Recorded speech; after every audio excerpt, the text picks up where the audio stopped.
Assalamualaikum warahmatullahi wabarakatuh.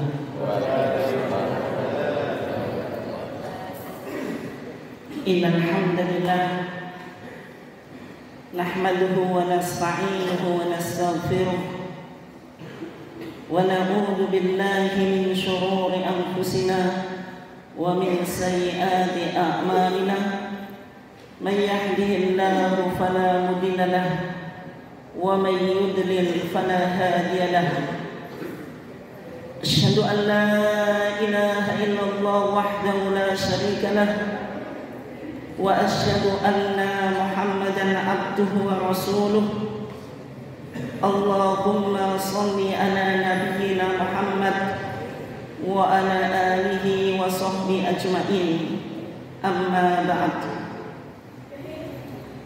Yang saya hormati Ketua PCM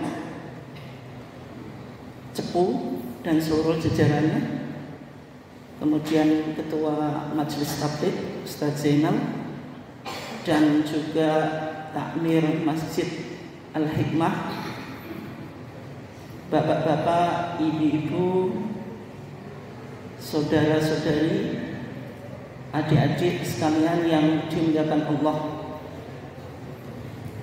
Alhamdulillah, pada kesempatan ini kita masih diizinkan oleh Allah Subhanahu wa taala untuk tafaqquh fiddin, yaitu mendalami agama melalui sebuah majelis atau forum yang sangat mulia ini, yaitu kuliah Ahad pagi di Masjid Al-Hikmah ini dalam keadaan sehat walafiat.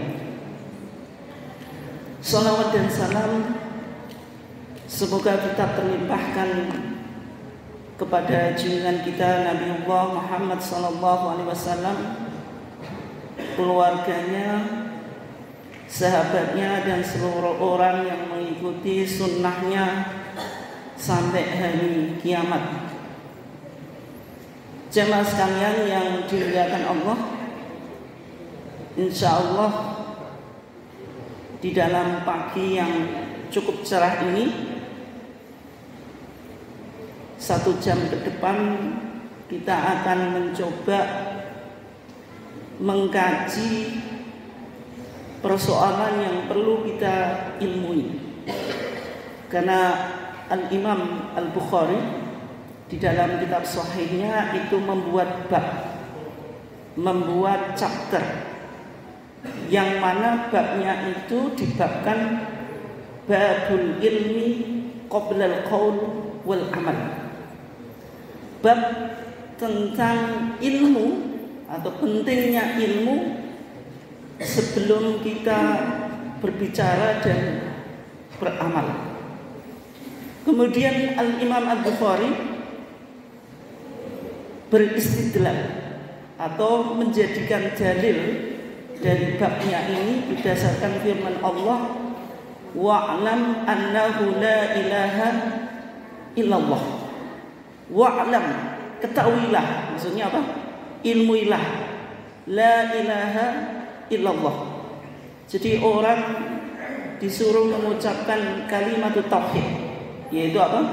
La ilaha itu nafyun, penegasian bahwasanya tiada Tuhan, kemudian baru illallah, kita isbatkan, kita afirmasikan bahwasanya hanyalah Allah Tuhan yang berhak untuk disembah. Nah, ternyata ketika seorang muslim disuruh mengucapkan kalimat tauhid, itu juga diawali dengan wa'lam dan ilmuilah.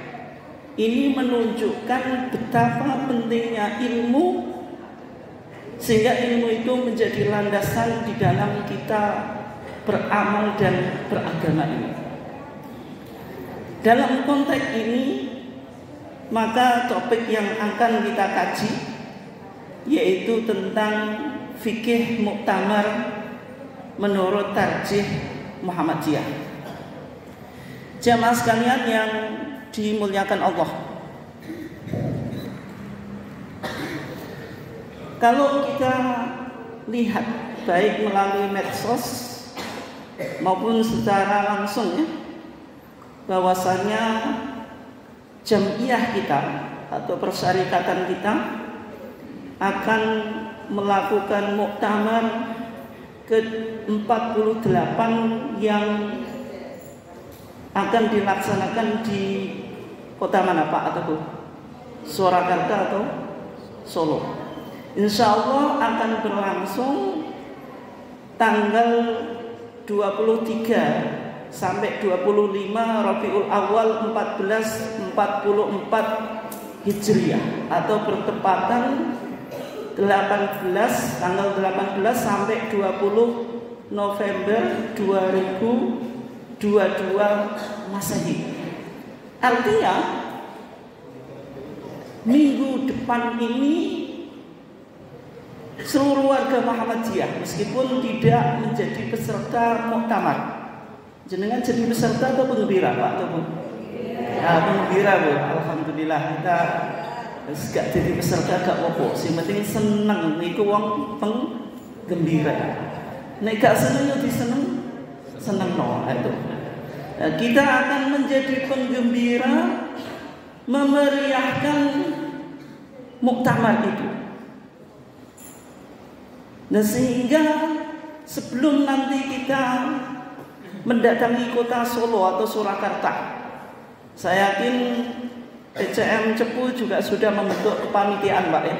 Nanti bisnya berapa, kemudian mobilnya berapa, atau juga yang punya inisiatif untuk berangkat sendiri. Ada yang punya inisiatif karena sekarang lagi ngetrennya goes atau guys, saya nggak ngerti ya Bu itu. Pokoknya orang yang masa kecilnya nggak pernah naik sepeda, sekarang sudah tua pinginnya naik sepeda terus Pak ya. Karena saya sudah kecil capek numpak sepeda, akhirnya saya juga nggak ikut ya. Terus pengalaman saya sudah kenyang naik sepeda. Itu juga mau berangkat ke sana pakai apa? Sepeda. Ada juga yang jalan kaki itu. Mau jalan kaki Pak atau Bu? Yo nanti sampai sana semaput tuh. Nggak sampai ke kota Solo. Artinya kita akan melakukan safar atau apa? Perjalanan. Sehingga perlu untuk kita ilmui. Inilah yang saya sebut sebagai fikih muktamar, yaitu kita mencoba mengkaji berbagai macam persoalan yang berkaitan dengan fikih yang berhubungan dengan muktamar, sebagaimana yang sudah dituntunkan oleh majelis tarjih baik melalui putusannya yang berada di dalam HPT ataupun di fatwa-fatwa tarjih yang terhimpun di dalam TJA Tanya Jawab Agama maupun yang belum terhimpun di TJA. Bapak dan Ibu sekalian yang dimuliakan Allah, ketika kita bicara safar atau bepergian, ternyata Rasulullah SAW menjelaskan tentang safar itu bagaimana. Di dalam hadis yang diriwayatkan oleh Al-Imam Al-Bukhari di dalam kitab Sahihnya dari sahabat Abi Hurairah, bahwasanya Nabi Muhammad SAW bersabda, as-safaru qit'atun minal adzab. Safar itu qit'ah, qit'ah itu apa? Bagian. Minal adzabi, dari azab. Artinya seseorang yang melakukan perjalanan itu sebenarnya mengalami azab Pak, tersiksa. Tersiksa apanya Pak atau Bu? Kalau jenengan melakukan perjalanan itu yang tersiksa apanya kira-kira? Yang dirasakan apa? Kesel Pak ya. Perjalanan itu kesel. Kemudian yang kedua apa Pak atau Bu? Apa Bu? Kalau ibu-ibunya nggak kesel Pak, senengannya shopping aja. Nggak kesel Bu ya? Nah, nggak, malah seneng ya diajak apa jalan-jalan sama bapaknya. Anak perlu ya tiap minggu ya Bu. Nah, tapi bapaknya juga cerdas, nggak mau jenengan diajak ke tempat yang untuk apa Bu senang-senang, tapi diajak ke Masjid Al-Hikmah. Nah, itu bapaknya juga cerdas karena bapak soleh gitu. Ya. Jadi safar itu qit'atun minal azab, sebagian dari siksa. Kenapa kok demikian? Rasulullah menjelaskan yamna'u ahadakum ta'amahu. Safar itu menghalangi seseorang di antara kamu ta'amahu. Artinya yang dimakan itu terbatas, sehingga orang mau bepergian harus menyiapkan makanan. Kalau kita biasanya bikin bontot, nah itu. Kalau tidak bikin bontot minimal punya sangu, yaitu uang. Kalau nggak punya uang nanti makannya di mana gitu. Wasyarobahu, juga kekurangan apa? Minum. Karena tadi perjalanan itu capek, sehingga kita butuh minum. Dan terkadang persediaan minum juga terbatas. Wa naumahu, kita nggak bisa tidur secara nyenyak, sehingga harus cari apa? Tempat penginapan, cari hotel. Dan ini sudah dibahas atau didiskusikan oleh panitia muktamar, Pak atau Bu. Panitianya sudah memikirkan nanti kalau berangkat ke muktamar di Solo, itu persediaan logistiknya, makan dan minumnya tercukupi atau tidak. Kemudian nanti jamaah itu menginapnya di mana? Mau menginap di mobil, mau menginap di hotel, mau menginap, enggak punya dana, sudah cari masjid. Padahal nanti cari masjid belum tentu dapat. Bisa jadi takmirnya sudah tahu, oh ini mau ditempati, udah dikunci aja. Ya Pak ya. Akhirnya enggak dapat tempat tidur ya. Tapi mudah-mudahan tidak Pak, itu guyon saja ya. Mudah-mudahan nanti ya tetap ada tempat untuk tidur ya. Ya minimal di masjid itu kalau memang tidak punya dana. Artinya ini perlu dibahas. Sehingga kalau panitia muktamar itu membahas tentang logistik, makanan, minuman, nanti bagaimana jamaahnya ini menginap, itu memang ada prinsipnya dari hadis Nabi. Kemudian Nabi menjelaskan, fa idza qada nahmatahu falyu'ajjil ila ahli. Kalau seseorang itu telah menyelesaikan urusannya, segera pulang ke keluarganya. Ini penting Pak, dicatat ya. Nanti jenengan setelah selesai muktamar segera pulang ya. Jangan keluyuran kemana-mana lagi, kasihan ibunya. Dek atau Mas yang masih sekolah atau kuliah ya, jangan sampai nanti jenengan menjadikan muktamar ini sebagai alasan. Nggak mau sekolah, sekolahnya absen, kuliahnya juga lowong, alasannya apa? Muktamar. Muktamarnya sudah selesai tapi tetap di Solo, bahkan dilanjutkan di Jakarta. Ngapain itu? Ada Rasulullah bilang apa? Fa idza qada nahmatahu falyu'ajjil ila ahli. Kita boleh bepergian, tetapi kalau sudah selesai ya cepat pulang. Nah, ini jamaah sekalian yang dimuliakan Allah, ada beberapa tuntunan yang kita dianjurkan sebelum melakukan safar. Yang pertama berkaitan dengan menjelang safar atau menjelang keberangkatan. Kita dianjurkan untuk melakukan sholatus safar. Sholat safar itu apa? Sholat dalam rangka bepergian. Umumnya Pak atau Bu, orang melakukan sholatus safar itu hanya ketika bepergian apa Pak? Haji. Karena haji itu biayanya mahal atau enggak Pak Bu? Mahal. Kadang ya adol kedoan adol apa wae? Adol sawah nak perlu sawah itu nggone didol misalnya. Itu. Biayanya apa? Besar. Apalagi sekarang Pak, orang punya biaya tapi daftar haji itu nunggu berapa tahun Pak? Pokoknya jenengan sampai kapok, sampai ngebon entek lagi iso dan sehingga karena ibadah ini butuh harta, butuh finansial, harus melakukan ibadah secara maksimal. Biasanya apa? Melakukan sholat safar. Tapi padahal Pak atau Bu, sholat safar itu disunahkan setiap kita melakukan apa? Perjalanan, tidak hanya perjalanan untuk ibadah haji. Termasuk jenengan nanti ketika mau jadi penggembira tadi, apa? Ketika mau berangkat disunahkan untuk apa? Sholat safar. Dan di dalam HPT kita, HPT jilid 1, ada bab, ini hasil putusan Wiradisa 1972. Ada bab sholawatu tatawu, sholat-sholat yang disunahkan, artinya bukan wajib. Di dalam putusan kita di Muhammadiyah menyebutkan ada sholatus safar, sholat yang dilakukan ketika apa? Bepergian.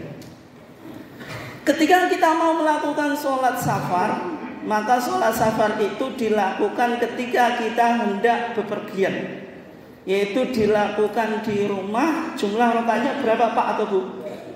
Rakaatain, 2 rakaat.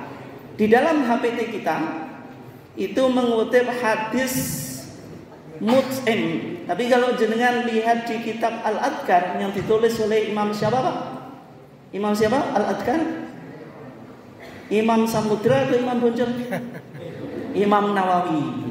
Imam Nawawi seorang ulama yang cukup terkenal dalam mazhab Syafi'i. Di sana hadisnya itu al-muqattam, tapi HBT kita bilang al-mut'im. Tapi insya Allah yang lebih betul itu bukan al-muqattam, tapi al-mut'im, sebagaimana di dalam HBT kita. Ibn al-Miqdam as-Sahabi radhiyallahu anna Rasulullah sallallahu alaihi wasallam qala ma khalafa ahadun inda ahlihi afdala min rak'ataini yarka'uhuma indahum hina yuridu safaron. Tidaklah seseorang itu meninggalkan keluarganya yang lebih baik ia lakukan kecuali rak'atain, 2 rakaat. Sehingga sholat safar itu jumlahnya berapa Pak? Rak'atain, 2 rakaat. Yarka'uhuma, yang ia melakukan keduanya indahum hina yuridu safaron, ketika hendak safar. Berarti kalau kita mau bepergian apapun, bahkan di dalam HPT kita Pak, itu disebutkan hadis Ibnu Mas'ud. Ibnu Mas'ud itu seorang bisnismen. Beliau hidup di Madinah, ingin melakukan bisnis ilal Bahrain, ke Bahrain. Urusannya apa? Fi tijaratin, untuk dagang. Untuk dagang aja loh Pak. Itu disunatkan melakukan apa? Sholat safar. Padahal dagang itu konteks agama atau keduniaan Pak? Jenengan pedih ya. Agama atau keduniaan Pak dagang? Pemudi keagamaan kok apa mencari untung, mau bilang nggak ada hubungannya dengan akhirat, padahal kalau orang kaya itu bisa menyumbang apa? Kebaikan. Akhirnya jenengan bingung tadi. Ditanya dagang itu keduniaan atau agama? Nah, dunia dan agama Pak. Itu keduniaan, tetapi kalau kita niatkan untuk kemajuan agama yang menjadi ibadah. Karena umat Islam itu harus kaya. Kalau nggak kaya ya bagaimana masjidnya bisa besar? Bagaimana majelis ilmu itu bisa berkembang kalau umat Islam miskin? Dan juga salah satu kunci keberhasilan dakwah Nabi itu tidak lepas dari sahabat-sahabat yang saudagar. Umar ibn Khattab seorang apa? Saudagar. Abu Bakar As-Siddiq juga bisnismen. Apalagi ini Bu, perannya jenengan. Keberhasilan Nabi Muhammad di dalam dakwah tidak lepas kekayaan finansial yang dimiliki siapa Bu? Ini kayak soal jawab kebangetan Bu. Siapa Bu? Waduh wedi Bu ini. Siapa Bu? Khadijah, seorang istri meskipun janda tapi kaya. Berarti janda masalah nggak Bu? Nggak, yang penting kan? Oke ya. Nah ini pentingnya apa? Umat Islam menjadi kaya. Nah sehingga Ibnu Mas'ud ketika mau safar ke Bahrain fi tijaratin, dalam urusan bisnis, maka Rasulullah menganjurkan untuk sholat safar supaya perjalanannya itu berkah, supaya apa? Bisnisnya itu membawa keberkahan, tidak hanya menghasilkan keuntungan tetapi juga berkah. Karena tidak semua orang yang kaya, kekayaannya itu membawa kepada apa Pak? Keberkahan. Kaya tapi pelit, kaya tapi tidak pernah menyumbang masjid, manfaat nggak Pak kekayaannya? Tidak gitu. Sehingga penting kita membangun konsep bahwasanya bisnis itu harus ada nilai spiritualitasnya, harus ada nilai apa? Teologisnya, harus ada nilai apa? Transendentalnya. Oke ya. Kemudian bagaimana sifat atau tata cara sholat safar itu? Di dalam HPT kita itu tidak dijelaskan tata caranya. Tetapi kalau jenengan merujuk pada kitab Al-Adhkar, maka sebagian ashabu asy-Syafi'i itu mensunahkan di rakaat pertama setelah Al-Fatihah dibaca Al-Kafirun. Di rakaat yang kedua Al-Ikhlas, yaitu apa? Qul huwallahu ahad, qul huwailek. Ya, ini andalan jenengan Pak. Daripada apa? Salat lama, lebih baik qul huwailek gitu. Dan sebagian sahabat Imam Syafi'i ada yang menganjurkan setelah Al-Fatihah di rakaat pertama itu Al-Falaq, yaitu apa? Qul a'udzu birabbil falaq. Di rakaat yang kedua itu An-Nas, qul a'udzu birabbin nas. Tetapi cara-cara ini tidak terdapat di dalam hadis-hadis yang sahih. Ada hadisnya tapi kualitasnya diperdebatkan. Sehingga di dalam HPT kita tidak ada tuntunan bacaan surat apapun. Intinya jenengan boleh membaca surat apapun. Mau Al-Kafirun ya enggak apa-apa.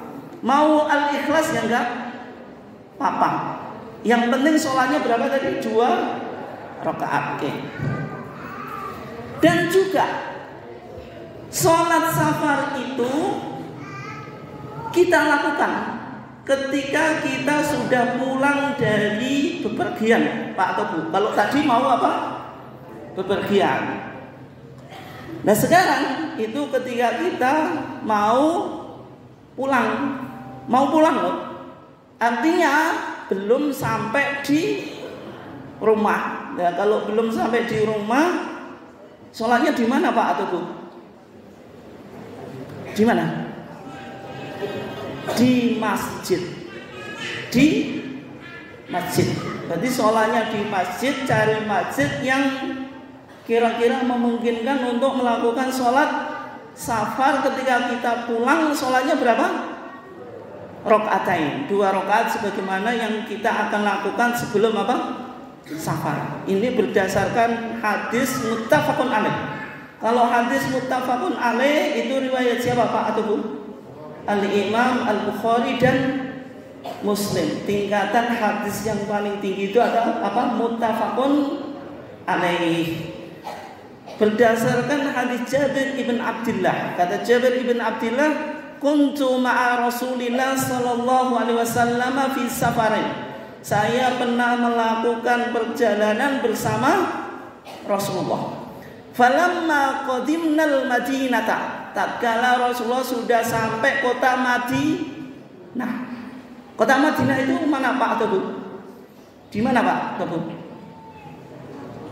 Ya di Madinah sana, di mana? Saudi Arabia. Nabi itu domisilinya di mana? Mekah dan Madinah Pak. Nah, dulunya Mekah, kemudian tetap di Madinah. Nah, di sini tatkala Nabi sampai kota Madinah, berarti kota Madinah itu kota asal, kota yang Nabi berdomisili di situ. Berarti Nabi pernah melakukan perjalanan bersama siapa? Jabir ibn Abdullah. Tatkala sudah kembali dan sampai kota Madinah, Qolani, kata Jabir, Nabi berkata atau bersabda kepada Jabir ibn Abdullah, udkhulil masjidah, masuklah kamu ke masjid. Untuk apa Pak atau Bu? Untuk sholat. Fasolli rokaatain, maka sholalah 2 rakaat. Nah ini penting Pak.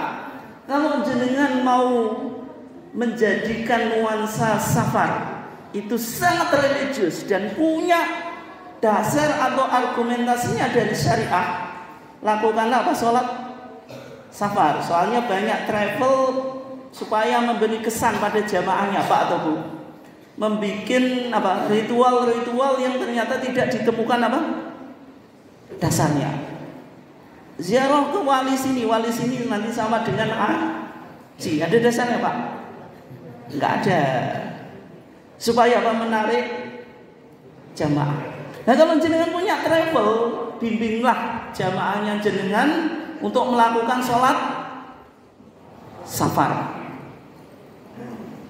Ketika sudah sampai ke kota asal, maka carilah masjid untuk melakukan sholat safar. Nah, sehingga nanti rombongan penggembira muktamar itu kalau mau bikin supaya nuansanya itu sangat religius, nanti bisnya, travelnya ketika mau sudah sampai ke kota asal itu mampirlah ke masjid. Untuk apa? Melakukan sholat safar ketika kita sudah kembali. Oke ya? Itu tentang sholat safar.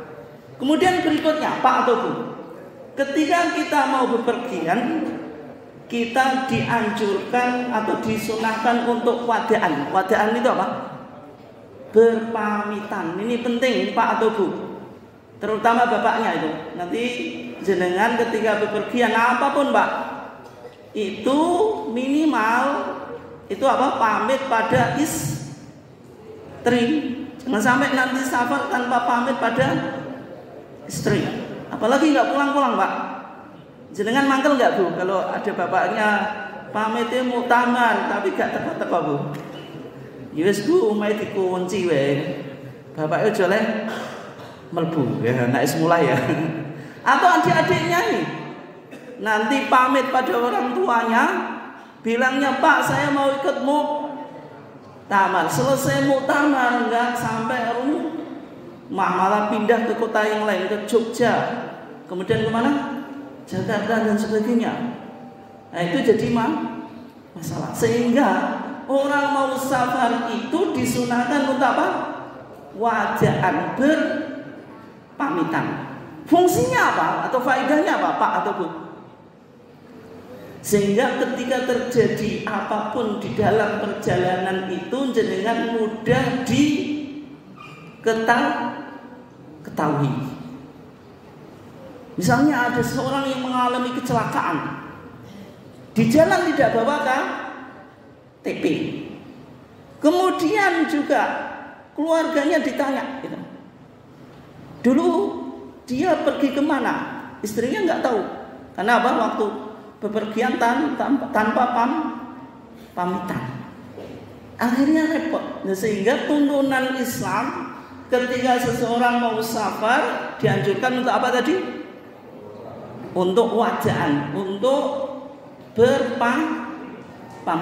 Sebagaimana yang dilakukan oleh Abu Hurairah. Ketika ada seseorang yang mau safar, maka Abu Hurairah memanggilnya, kemudian memberikan wadaan. Kata Abu Hurairah, istauda'tukallaha alladzi la yudayyi'u wada'i'ahu. Saya titipkan kamu kepada Allah yang mana ketika Allah dititipkan sesuatu tidak mungkin menyia-nyiakan. Oke. Kemudian juga dianjurkan untuk musafahah. Musafahah itu apa Pak atau Bu? Bersalaman. Ini penting Pak atau Bu? Salaman itu boleh. Tapi kalau bukan mahram nggak usah salaman ya. Nanti mas-masnya ini pulang ngaji itu salaman sama apa?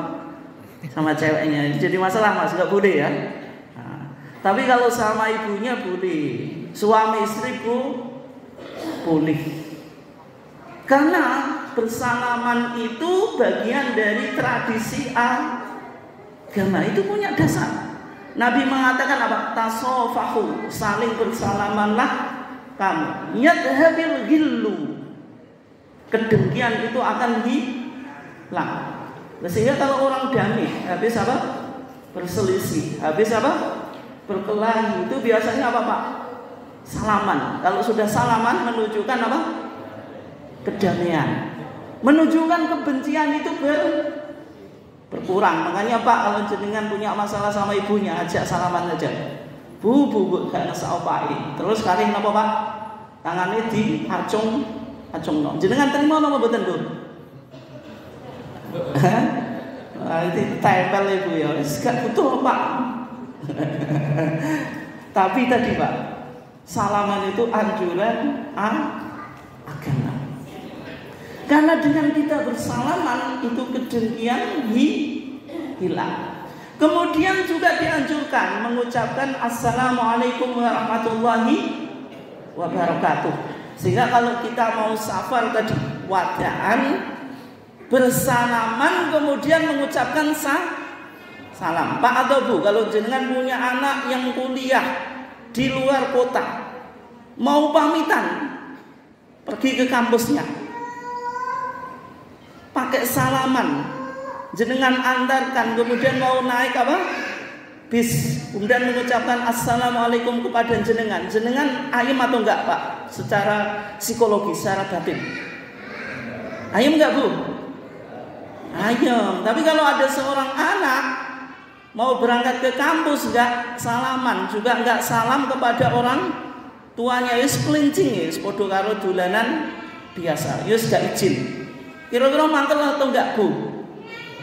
Bu, mangkel enggak Bu? Ya mangkel Bu. Menunjukkan ini adab Islam itu ternyata secara psikologi pun memberikan ketentraman. Ya. Berikutnya Pak, ketika kita sudah keluar rumah, maka pada saat kita keluar rumah, kita dianjurkan untuk membaca doa, yang doanya ini cukup populer. Doanya apa? Bismillah, saya keluar rumah, tawakkaltu 'ala Allah, saya berserah diri kepada Allah. Orang keluar rumah itu potensi bahaya itu banyak Pak. Bisa jadi keluar rumah, melakukan perjalanan, terjadi kecelakaan di jalan. Kemudian jenengan belum tawakal, maka nanti menjadi masalah. Sehingga prinsip Islam ketika kita keluar rumah harus tawakal. Tapi tawakal dalam Islam itu tidak sekedar pasrah Pak, tapi apa? Akhdul asbab, melakukan sesuatu yang apa? Menghindari dari bahaya. Kalau jenengan bepergian, ya berarti di jalan harus memperhatikan apa? Memperhatikan apa Pak? Coba. Ya minimal tadi ada lampu merah ya tidak ditabrak. Kecepatannya ya standar, jangan ngebut. Ya. Kalau ngebut potensi kecelakaan apa? Sangat signifikan. Sehingga tadi dianjurkan untuk tawakal. Makanya doanya apa? Bismillah tawakkaltu 'ala Allah. La haula wala quwwata illa billah. Dalam hadis Anas ibn Malik, ketika ada seseorang yang keluar dari rumahnya kemudian membaca doa tadi, Bismillah tawakkaltu 'ala Allah la haula wala quwwata illa billah, orang tadi mendapatkan 3 macam hal Pak, atau keutamaan. Yang pertama, hudiyah, orang tadi diberi petunjuk. Nah, sehingga Pak kalau niat batinnya itu sudah jelek Pak, saya mau keluar rumah, mau cari apa Pak? Cari tambah atau asisten yang lain gitu. Bisa jadi dengan membaca doa ini apa? Gak jadi Pak. Tapi itu langsung jenengan simpulan wis gak moco gitu ya. Padahal pingin asisten. Wakufia akan dicukupi, sehingga ketika kita bekal perjalanannya sangat minim. Tadi jenengan maksa berangkat apa? Muktamar sangune pas-pasan nanti akan ditolong. Wis golek tempat penginapan gak oleh. Tidur di hotel kok uangnya sedikit. Nah, sehingga nanti ditolong. Sehingga cari masjid juga mudah, Pak. Atau ada orang yang menawari penginapan. Katanya Pak, wukufiya, orang itu dicukupi. Wukiya, dan orang itu akan diproteksi.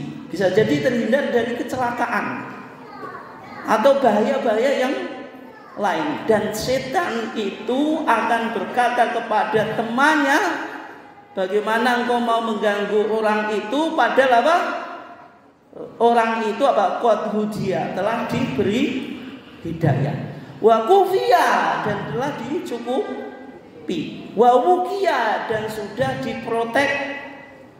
Setan wis gak iso popo, Pak. Ini pentingnya membaca doa ini. Bismillah, tawakkaltu 'ala Allah, la haula wala quwwata illa billah. Oke.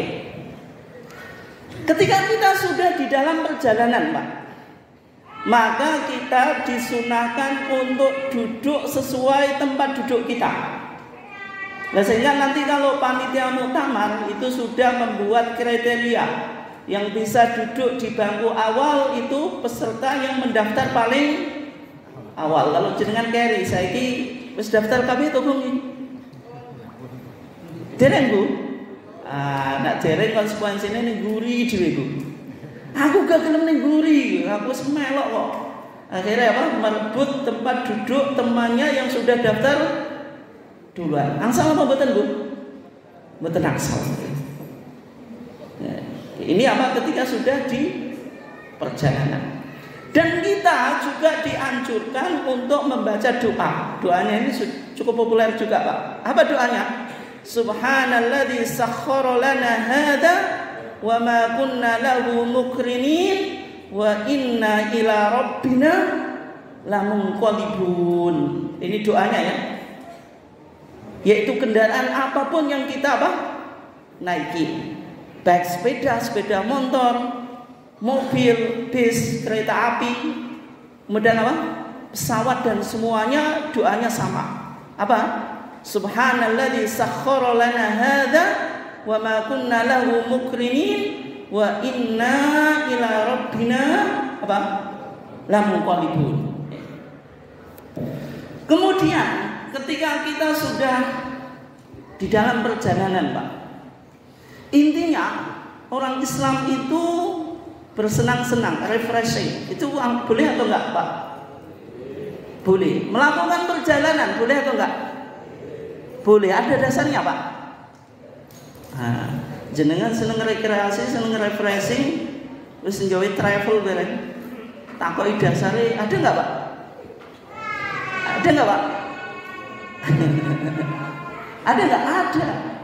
Karena Al-Quran bilang apa? Siru fil ardi, berjalanlah kamu di muka bumi. Tapi dilanjutkan apa? Fangduru, lihatlah, lakukanlah refleksi, renungkanlah kaifa kana akibatul mukadzibin. Artinya perjalanan itu diperbolehkan dan anjuran agama Islam itu tidak saklek, Pak. Ada fusah. Fusah itu apa? Refreshing. Orang beragama itu boleh nyantai. Agama itu jangan dibayangkan agama itu hanya ibadah, tidak. Termasuk agama membolehkan apa? Safar. Karena dengan safar jenengan apa, Pak? Bisa melek, bisa tahu dunia lain, Pak. Padahal dunia lain itu alam lain ya, Pak. Makanya orang yang tidak bepergian itu orang yang nggak pernah wabu atau mas. Kalau ada orang yang kuper itu kurang apa, Pak? Mas? Kurang apa, Cik? Kurang ngopi. Nah, itu. Tapi ngopi secara majazi, secara metaforis, bukan secara hakiki. Artinya orang yang banyak ngopi itu tahu berbagai macam budaya sehingga nggak kagetan gitu.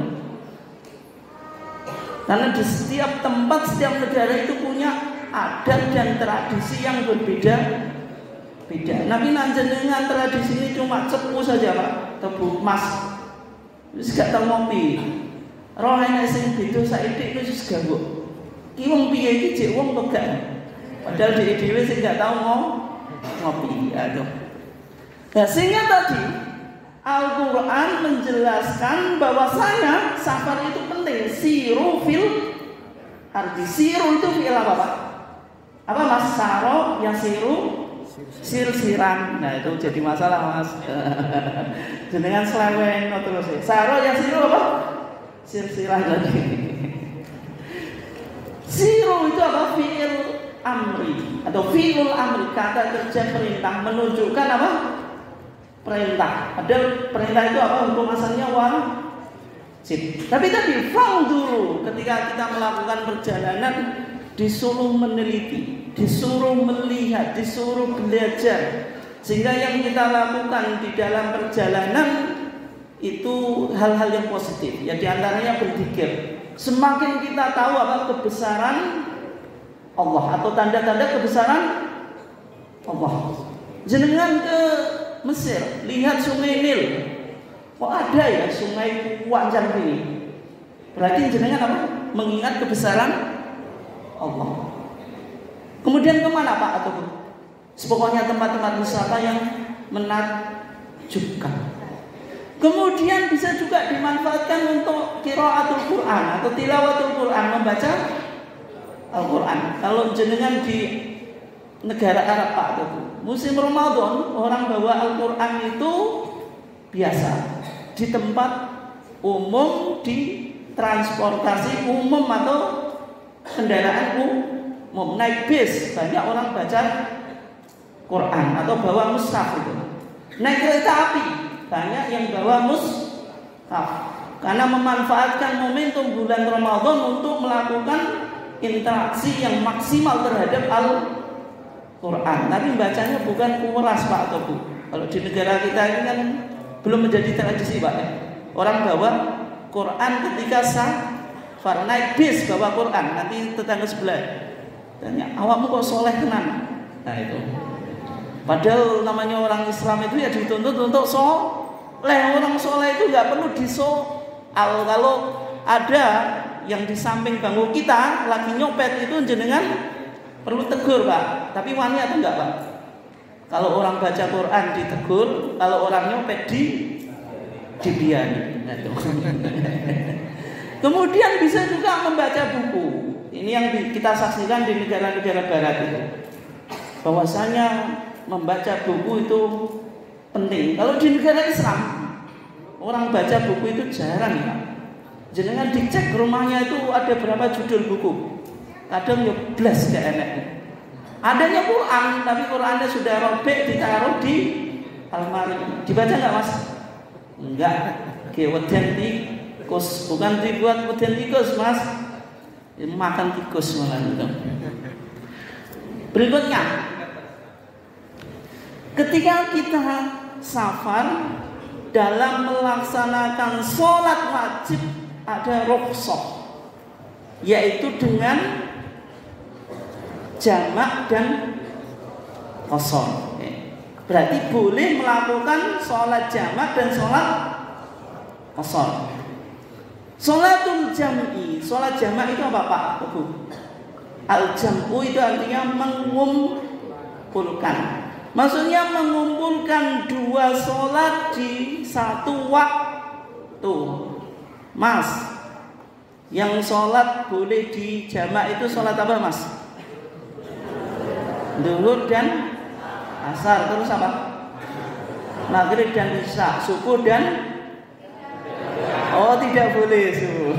Saya kira boleh. Atau ada di sini yang mau menjamak subuh dengan isya atau dengan zuhur ya, kadung keringan ya. Nah itu. Isu-isu gak tangi terus apa? Jamak wae. Dengan apa? Dengan zuhur. Tapi di waktu duha, iki salat apa nih? Madhep melok madhep apa nih? Madhep kula. Nah sehingga orang safar itu boleh melakukan sholat jamak. Sholat jamak itu apa? Mengumpulkan dua sholat di dalam satu waktu. Kalau di waktu sholat yang pertama disebut jamu apa? Takdim. Kalau di waktu di sholat yang kedua disebut jam'u apa? Takhir. Dan sehingga tadi sholat yang bisa dijamak itu sholat duhur dan asar. Kalau jenengan lakukan di waktu duhur itu namanya jam'u takdim. Kalau jenengan lakukan di waktu asar itu jam'u takhir. Demikian juga antara apa? Maghrib dan isya. Sebagaimana yang dilakukan oleh Nabi dalam hadis Anas ibn Malik. Kana Rasulullah sallallahu alaihi wasallam idza tahala qabla an tazigha syamsu. Nabi itu kalau mau berangkat safar sebelum tergelincirnya matahari. Artinya apa? Sebelum masuk waktu sholat duhur. Karena sholat duhur itu kan ketika sudah zawal. Itu kan dimulai apa? Masuk waktu sholat duhur. Zawal itu terjadi setelah istiwa, Pak. Istiwa itu matahari persis di atas kepala atau di bawah titik kulminasi. Ketika sudah bergeser ke barat dikit, sudah masuk waktu duhur. Jadi kalau Nabi mau bepergian dan bepergiannya itu dilakukan sebelum masuk waktu duhur, akhara adzuhra ila waqtil asri. Nabi mengakhirkan waktu sholat duhur ke waktu sholat asar. Berarti melakukan jamak apa, Pak? Jamak takhir. Tsumma nazala, kemudian Nabi turun. Artinya Nabi tidak sholat di kendaraan. Nanti kita bahas. Kalau kita safar itu sholatnya apakah di kendaraan atau harus turun. Fajala bainahuma. Artinya Nabi apa? Menempatkan waktu sholat duhur di sholat asar, karena ini melakukan jam'u takhir. Itu contoh jamak. Dan jamak itu tidak harus dilakukan pada saat apa, Pak? Safar. Ada kondisi-kondisi tertentu yang kita diperbolehkan untuk menjamak. Misalnya bagi orang yang sakit, yang kalau sholat on time tiap waktunya itu terlalu payah, fisiknya nggak kuat, kemudian melakukan apa? Jamak, boleh atau enggak? Boleh. Atau orang yang sholat jamaah di masjid, kemudian turun hujan yang sangat lebat, misalnya melakukan sholat maghrib secara berjamaah di masjid, waktu itu hujan sangat lebat. Dan diprediksi hujan ini tidak mungkin reda sampai setelah sholat isya. Maka boleh atau enggak, Pak, menjamak di masjid antara maghrib dan isya? Boleh atau enggak, Pak? Boleh. Alasannya apa tadi? Turun hujan. Nah, sebagaimana hadis Ibnu Abbas, ketika Nabi menjamak antara duhur dan asar di kota Madinah, artinya Nabi tidak musafir, Nabi masih mukim. Kenapa kok dilakukan oleh Nabi? Arada alla yuhrija ahadan min ummatihi, karena Nabi ini tidak mau menjadikan agama itu repot, karena agama itu sangat mudah, sehingga ada rukhsah, ada dispensasi atau keringanan untuk melakukan sholat jamak. Berikutnya, ma'atuhu, sholatul qasri. Qasr itu apa, Pak? Mas, kalau qasir itu apa, Mas? Bahasa Arab ya? Bahasa Arab ya? Artinya qasir apa, Mas? Apa, Mas? Qasir lawannya tawil, pendek. Berarti kalau sholatul qasri, sholat yang dipendekkan. Maksudnya apa, Pak? Tobu. Memendekkan sholat itu yang dipendekkan apanya, Pak? Tobu. Rakaatnya. Sehingga sholat yang bisa dikosor itu sholat yang apa, Pak? Tobu. Isya. Kalau dipendekkan jadi berapa, Bu? 2. Yang kedua sholat apa? Duhur. Dipendekkan jadi 2. Berikutnya asar, kalau dipendekkan jadi 2. Berikutnya enggak ada ya? Kenapa kok enggak ada? Kalau sholat maghrib dipendekkan jadi Nah, 1 rakaat plus setengah rakaat, nanti kayak jadi sholat khusuf kemarin Pak ya. Rukuk kemudian nggak sujud langsung berdiri. Kalau sholat subuh boleh nggak Pak atau Bu dipendekkan? Boleh atau enggak? Kalau tadi sholat yang dipendekkan, dengan jawabannya sudah betul, itu as-sholatu rubaiyah, sholat yang 4 rakaat. Sholat 4 rakaat itu ada berapa? Ada 3. Sholat duhur, asar, dan isya. Kalau dipendekkan dilakukan 2 rakaat. Nah sekarang kalau sholat maghrib bisa dipendekkan Mas?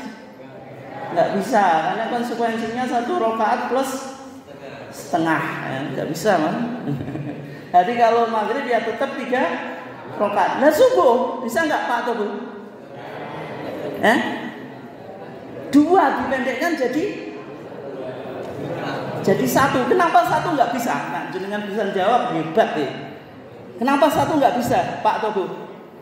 2 dipendekkan jadi 1, apa masalahnya secara matematika? Ada masalah nggak? Tidak, tapi jenengan kan jawab nggak boleh. Secara rasional boleh kok, tapi jenengan maksa tidak boleh. Apa Pak jawabannya? Nah iso pinter nani. Bukan tuntunan Rasul, jawaban pole wae entek aku. Oke, kenapa nggak bisa? Karena dalam hadis Aisyah Nabi mengatakan apa? Awwalu ma furidatis sholatu rak'ataini. Salat itu awalnya diwajibkan 2 rakaat. 2 rakaat. Berarti salat wajib itu dari sananya dimulai 2 rakaat. Nah nek jenengan pengen ngorupsi 1 rakaat, Pak. Ya kewajibannya kurang. Pertama 2 kok jenengan masih korupsi. Tapi sekarang Pak, kalau sholat witir boleh nggak dilakukan 1 rakaat? Nggak kok boleh? Karena tuntunannya Nabi Pak ya. Aku nak jenengan jamu nulis meneng tau, kisah kan. Pol jawabannya. Jawabannya karena sholatul witir itu artinya apa? Ganjil. Bilangan ganjil dimulai dari apa? 1, 3, 5, 7. Kalau jenengan katakan sholat witir 1 rakaat nggak boleh, yang boleh 3 rakaat. Padahal ganjil itu dimulai dari 1. Gak enak, awal ganjil langsung 3. Dalam Al-Quran Allah Subhanahu wa taala berfirman, wa idza darabtum fil ardi falaysa 'alaikum junahun an taqsuru minas shalah. Apabila kamu melakukan perjalanan di muka bumi, falaysa 'alaikum junahun, tidak ada dosa atasmu, an taqsuru minas shalah, kamu meringkas salat. In khiftum ayyaftinakumul ladina kafaru, kalau engkau takut terhadap fitnah orang kafir. Yang menjadi permasalahan Pak, ayat ini turun dalam konteks apa Pak? Dalam konteks apa?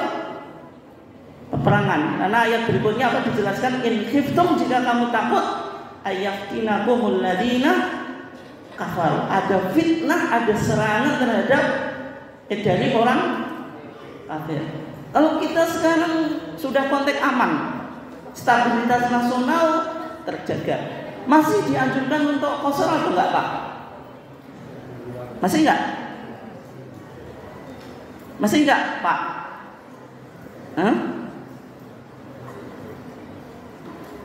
Masih atau enggak? Ayatnya konteksnya berkaitan dengan perang. Islam atau ayat Al-Quran atau wahyu itu turun sebagai respon realitas sosial, menjadi solusi permasalahan apa? Sosial. Kalau orang perang kondisi tidak memungkinkan sholat secara genap atau sempurna, maka diperbolehkan untuk apa? Memendekkan sholat. Nah sekarang sedang kondisinya sudah normal atau belum? Aman atau enggak? Aman. Sehingga sholat qasar masih berlaku atau enggak? Masih, tapi aman nih Pak. Iya gitu. Aman. Jawabannya apa jenengan? Jawab saja Pak. Sesuai tuntunan Nabi. Aku wis gak iso dibantah lagi. Lah, ternyata sahabatnya Ala ibn Umayyah itu pernah punya iskal itu permasalahan dalam memahami ayat ini. Ayat tadi kan mengatakan apa? In khiftum ayaftinakumul ladzina kafaru, dihubungkan dengan peperangan dengan orang kafir. Sehingga ayat ini ditanyakan kepada Umar ibn Khattab. Wahai Umar, qad aminan nas, sekarang orang itu sudah aman, enggak ada perang. Masa masih berlaku qasar? Maka jawabannya Umar, ajibtu mimma ajibta minhu. Saya itu dulu juga gawok kaya awakmu gawok. Maksud ayat iki piye? Katanya Umar bin Khattab, fasa'altu mongko tanglet sapa ingsun Rasulullah Anda tidak ing mengkono-mengkono apa? Masalah. Faqala mongko dawuh sapa Rasulullah, shadaqatun tasaddaqallahu biha alaikum faqbalu apa? Shadaqatahu. Bahwasanya salat qashar itu sedekah yang mana Allah bersedekah kepada kamu dengannya. Kalau Allah ngasih sedekah kepada kita Pak atau Bu, diambil atau enggak? Ambil. Bukan dari Allah saja diambil kok, apalagi dari Allah. Maka apa? Faqbalu shadaqatah. Ambillah sedekah Allah. Sehingga kalau kita safar, lebih baik mengambil rukshah, menjamak dan mengqashar, atau menggenapkan atau menyempurnakan sholat dan tidak, atau sholat di tepat waktunya Pak. Artinya tidak jamak dan qashar. Mana yang lebih baik? Menjamak dan mengqashar. Kalau tidak mau Pak, sholatnya sah atau enggak? Tetap sah, tetapi kurang sempurna. Karena kalau mengikuti Nabi, ya, jawabannya jenengan Pak. Melo aku, saya ikut jenengan nih. Tuntunannya Nabi apa? Menjamak dan mengqashar. Bahkan di HPT jilid 3 Pak, dalam ini tuntunan manasik haji, ada hadis yang menjelaskan sahabat itu mengikuti perjalanannya Nabi. Setiap Nabi berjalan atau melakukan perjalanan selalu mengqashar. Artinya mengqashar dan juga menjamak itu lebih baik. Kemudian berikutnya, ini sudah 1 jam, tambah sedikit ya. Oke. Dalam sholat itu ada syarat sahnya sholat. Di antara syarat sahnya sholat harus istiqbalul kiblat, menghadap apa? Kiblat. Al-Quran mengatakan apa? Fawalli wajhaka syatrul masjidil haram. Ya Muhammad, palingkanlah wajahmu ke arah Masjidil Haram. Setelah Nabi Muhammad 16 bulan berdoa kepada Allah untuk melakukan tahwilul kiblat, memindahkan arah kiblat. Yang dulu menghadap kemana Pak atau Bu? Ke Masjidil Aqsa. Ke Masjidil Aqsa. Kiblatnya orang Yahudi. Masjidil Aqsa. Kemudian Nabi Muhammad meminta Allah untuk memalingkan, meminta Allah untuk memalingkan ke Masjidil Haram. Maka setelah itu turun ayat apa? Fawalli, palingkanlah wahai kamu Muhammad wajahmu syatrul Masjidil Haram, ke arah Masjidil Haram. Nah dari sini sholat itu syarat sahnya harus istiqbalul kiblat. Maka dalam hadisnya Nabi itu kalau mau sholat istiqbalul kiblat, cari kiblat, faqat baru takbir. Ada nggak di sini jamaah yang mau sholat takbir dulu baru cari kiblat Pak? Allahu Akbar pakai takok. Iya aku madhep nendi wis bener lo gak? Ta Allahu Akbar lagi puter-puter goleki arah kiblat. Sah atau enggak sholat semacam itu? Tidak sah. Istiqbalul kiblat itu harus dilakukan sebelum sholat. Kalau Pak atau Bu, ada nanti peserta muktamar yang kebetulan dari luar Jawa, ada naik pesawat, ada naik kapal. Di sini kita bahas yang naik kapal dulu. Kalau orang naik kapal mau sholat itu mencari arah kiblat atau enggak Pak atau Bu? Mau langsung sholat? Hah? Kalau naik kapal cari arah kiblat dulu, ya ditanyakan lah, ataupun ada tandanya, karena perjalanan kapal itu kan ada rutenya. Nah ternyata mau sholat sudah menghadap kiblat. Ternyata perjalanan kapal itu tidak selalu bisa menggok-menggok Pak, enak ditera angin buelok, akhirnya tidak menghadap kiblat. Sholatnya sah atau enggak? Kenapa kok sah Pak? Dari sononya sudah sah. Hadis Anas ibn Malik, Nabi itu kalau mau sholat di atas kendaraan istaqbalal kiblah, menghadap kiblat, faqabbara li sholat, terus Nabi takbir untuk sholat, kemudian mengikuti apa? Kendaraannya itu. Karena dulu Nabi dalam safar pakai apa Pak? Pakai unta atau pakai khimar? Khimar itu apa? Khimar itu apa Mas? Keledai atau kedelai Mas? Aduh, saya kadang bingung juga. Ini keledai atau kedelai gitu. Makanya banyak khimar saja ya. Daripada apa? Ketelisut ya. Jadi kalau naik kapal apa? Pertama cari kiblat, nanti setelah itu kalau enggak konsisten menghadap kiblat berarti tetap apa? Sah. Dan sekarang kalau nanti jenengan berangkat ke Solo, ke Surakarta pakai angkutan umum, ada yang mau pakai apa tadi? Naik bis, naik apa? Naik kereta, naik apa Pak? Pesawat. Gaya mau kecepu ning Surakarta kok naik pesawat ya?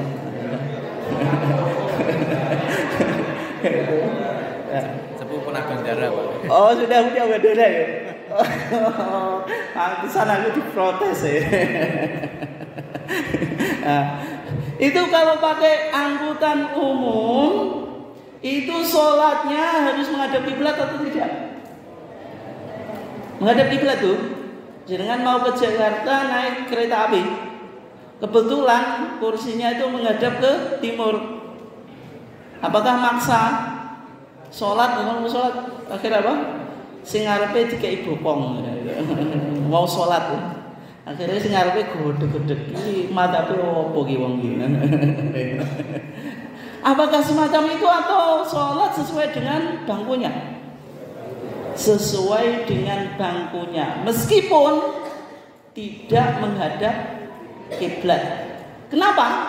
Karena berdasarkan kaidah apa? Al-masyaqqatu tajlibut taisir.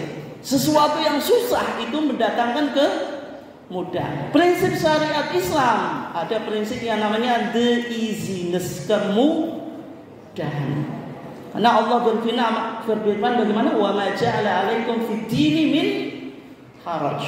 Allah itu tidak menjadikan agama itu menjadi susah. Sehingga tadi praktek yang dilakukan oleh Rasulullah ketika naik kendaraan apa? Yusalli ala rahilati haitsu ma tawajjabi. Rasulullah sholat di atas kendaraan sesuai dengan arah kendaraan itu berjalan. Artinya tidak harus menghadap kiblat. Nah sekarang Pak atau Bu, jenengan nanti berangkat ke Solo pakai mobil pribadi, pakai bis pribadi juga Pak? Buaya tenan.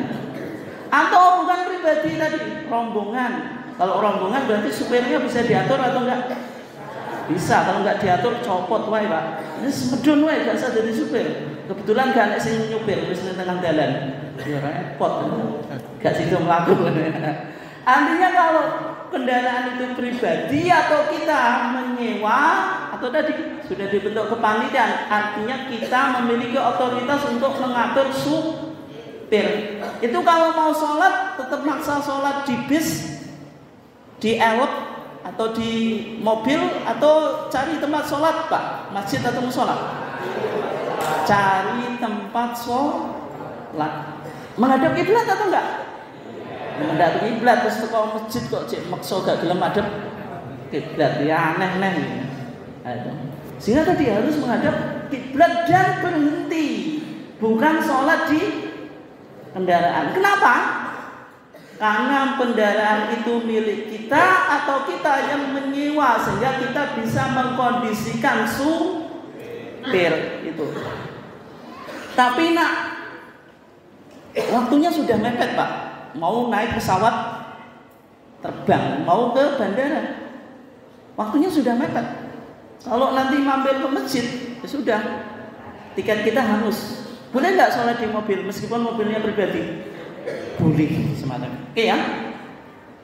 Dan kemudian yang terakhir Pak, sudah kita sampaikan, kalau kita nanti selesai muktamar maka segera pulang. Karena hadisnya apa? Fa idza qada nahmatahu, kalau seseorang itu sudah menyelesaikan urusannya apa? Fal yu'ajjil ila ahli, hendaklah kembali ke rumahnya. Jangan sampai mas-masnya ini nanti menjadikan event muktamar itu sebagai alasan untuk bolos sekolah atau absen kuliah karena nggak mau pulang. Mungkin demikian kajian kita karena sudah 1 jam lebih.